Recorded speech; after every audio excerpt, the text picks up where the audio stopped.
Hello Kuzuzangbo everybody, welcome back to my mini vlog again. I hope you guys are doing amazing. So आज पनि मैले तपाईहरुको लागि भनेर एउटा छोटो मिनी भ्लग लिएर आएको थियो गेदुगाको यात्रामा र तपाईले यो भ्लगलाई पनि सपोर्ट र माया गर्छ भन्ने धेरै आशा छ।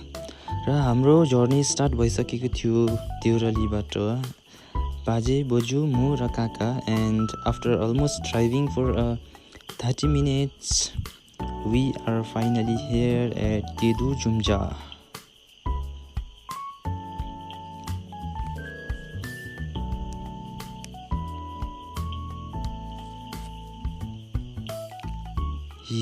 So finally we are here. हामी चाहिँ पुगे त गेदु 0 मा र हाम्रो आउने काम नै खासै यही थियो र आइसकेको पछि काकाले गाडी पार्क गर्यो र म चाहिँ मेरो भाइ र साथीलाई पर्खिँदै बसेको थिएँ यहाँनिर र दुई जना आइसकेको पछि सिधै गयो बारबार किनकि मेरो केस अलिकति काट्नु थियो र मैले भाइलाई भन्यो वी शेपमा अलिकति सर्ट गरेर काट्दिनु भनेको थियो र कसरी काट्छ हेरौँ है त गाइस।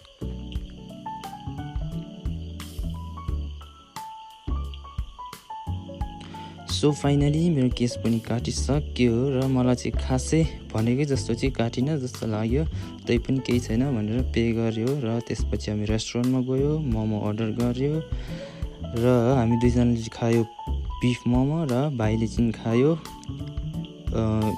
चिज मोमो किनकि यो चाहिँ भेज हो नि। सो फाइनली म यता फर्केर आउँदाखेरि चाहिँ वेदर पनि अलिक राम्रो थिएन, क्लाउडी टाइपको थियो, त्यसले गर्दा भिडियो पनि रेकर्ड गर्न सकेन र फाइनली ताला आइसक्दा चाहिँ वेदर पनि अलिकति क्लियर भयो र फेरि स्टार्ट गरेँ मैले रेकर्ड गर्नु र तपाईले यो देख्दै गरेको प्लेस चाहिँ हो दार्ला हाई स्कुल।